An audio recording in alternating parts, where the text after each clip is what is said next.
Good morning guys. Mumbai Indians versus Gujarat Titans match నిన్న చూసి ఉంటారు మీరు. మీకు తెలుసు ఈ మ్యాచ్ అంత ఇంపార్టెంట్ ఎందుకంటే పోయిన సీజన్ గుజరాత్ ఆడిన హార్దిక్ పాండ్యా ఈ సీజన్ ముంబై ఇండియన్స్కి జంప్ అయిపోయాడు. So naturally Ahmedabad crowd Gujarat crowd నుంచి నెగిటివ్ ఛాన్స్ అయితే వినపడతాయి. అవి ఎలా ఉంటుంది, అసలు హార్దిక్ పాండ్యా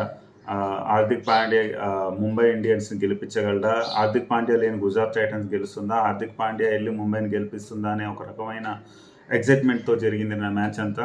లాస్ట్కి గుజరాత్ టైటన్స్ మాత్రం విన్ అయింది. అంటే మీరు మ్యాచ్ టు మ్యాచ్ చూసుకుంటే, మీరు ఫస్ట్ నుంచి చూసుకుంటే ముంబై ఇండియన్స్ టోటల్గా 7 బౌలర్స్ని యూజ్ చేసింది. 7 బౌలర్స్లో బుమ్రా, కొత్త బౌలర్ ములానీ, అదేవిధంగా చూసుకుంటే సౌత్ ఆఫ్రికన్ పేసర్, వీళ్ళు ముగ్గురు కాడ్ చేయాలి. ఈ ముగ్గురు తప్ప ముంబై ఇండియన్స్ అంత ఎఫెక్టివ్గా బౌలింగ్ అయితే చేయలేదు. బట్ స్కోర్ చూసినప్పుడు 168 రన్స్ అన్నప్పుడు జనరల్గా అహ్మదాబాద్ పిచ్లో చేజింగ్ అనేది చాలా ఈజీగా ఉంటుంది. మరి నిన్న చూసుకుంటే 168 అంటే బిలో పార్ స్కోర్ అని అనుకున్నారు.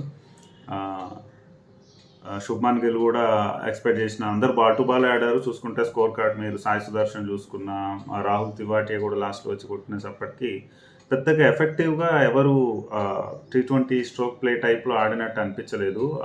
అజ్మతుల్లా ఒకడు మధ్యలో వచ్చాడు, అతను కూడా స్కోరింగ్ చేయలేదు.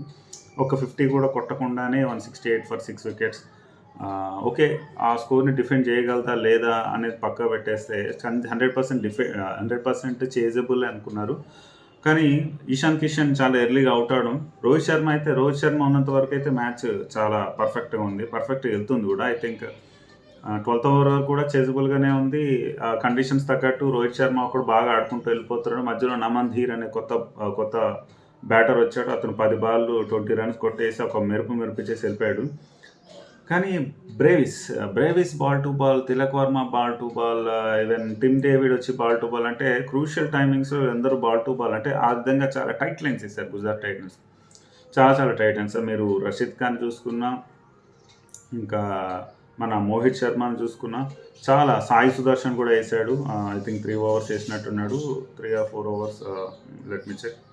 4 ఓవర్స్ వేసాడు. వీళ్ళందరూ చాలా టైట్ లైన్స్ వేశారు. అక్కడ ప్రెజర్ పెరుగుతూ వచ్చింది ఓవర్కి. అసలు టూ మచ్ అనమాట ఓవర్కి. I mean after 12th or 13th over చూసుకుంటే కొన్ని ఓవర్స్లో 6 రన్స్ కూడా స్కోర్ వెళ్ళిపోయారు. ముంబై టోటల్గా ఫెయిల్ అయిపోయింది. అంటే అట్లీస్ట్ చిన్న టార్గెట్ని కూడా చేజ్ చేయలేకపోయింది. లాస్ట్లో వచ్చి హార్దిక్ పాండ్యా ఏదో ఒక 6 ఒక 4 కొట్టి లాస్ట్ ఓవర్లో ట్రై చేశాడు, కానీ అప్పటికే జరగాల్సిన డ్యామేజ్ అంతా జరిగిపోయింది, ఓడిపోయింది. సో చాలామంది నిన్న హార్దిక్ పాండ్యా మీద ట్రోల్స్ చేస్తున్నారు, ఎందుకు ఓపెనింగ్ బౌలింగ్ చేస్తున్నాడు, 3 ఓవర్లు వేసి 30 రన్లు ఇచ్చాడు. బూమ్రా ఒకటి ఎఫెక్టివ్గా ఉన్నాడు. 7 బౌలర్లు యూజ్ చేసినప్పుడు వై హార్దిక్ పాండ్యా ఎందుకు నువ్వు మధ్యలో వచ్చి బౌలింగ్ చేసేస్తున్నావు, మిడిల్ ఓవర్స్ వేసుకోవచ్చు కదా, ఓపెనింగ్ అంత అవసరమా అని చాలామంది క్రిటిసైజ్ అయితే చేస్తున్నారు. And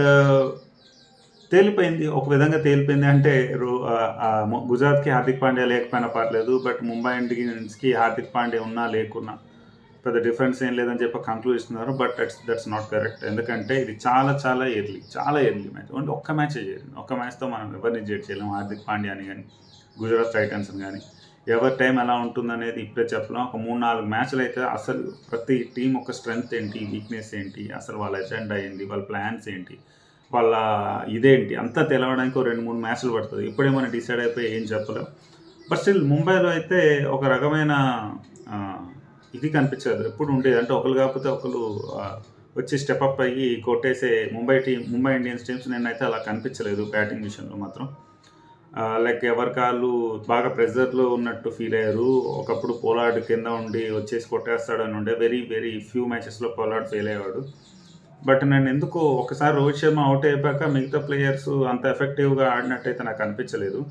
at the same time Gujarat Titans కూడా హెల్త్ చాలా బాగా బౌలింగ్ చేశారు. టైట్ లైన్స్, రషీద్ ఖాన్ని తీసుకున్న, సాయి సుదర్శన్ తీసుకున్న, మోహిత్ శర్మని తీసుకున్న, చాలా టైట్ లైన్స్ వేసారు. అంటే somehow they are enjoying their bowling.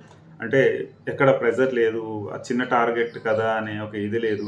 అదేవిధంగా ఆశిష్ నెహ్రా బౌండరీ చుట్టూ తిరుగుతూ ఒక షాడో కెప్టెన్సీ చేశాడు. ఆ వాటి మీద కూడా ట్రోల్స్ జరుగుతూ ఉన్నాయి. ఈ ఆశిష్ నెహ్రా ప్రూవ్ చేశాడు, అంటే కెప్టెన్ నేనే అసలు వెనకాల నడిపించే కింగ్ మేకర్, నా దగ్గరే అంత ఉంటుంది అనేది మాత్రం నిన్న కొంతవరకు ప్రూవ్ చేయగలిగాడు. బట్ అప్పుడేం చెప్పలేము మనం. Takes time. ఇంకో 2-3 మ్యాచెస్ వెళ్తే ఎవరి స్ట్రెంగ్స్ ఏంటో మనకు తెలుస్తుంది.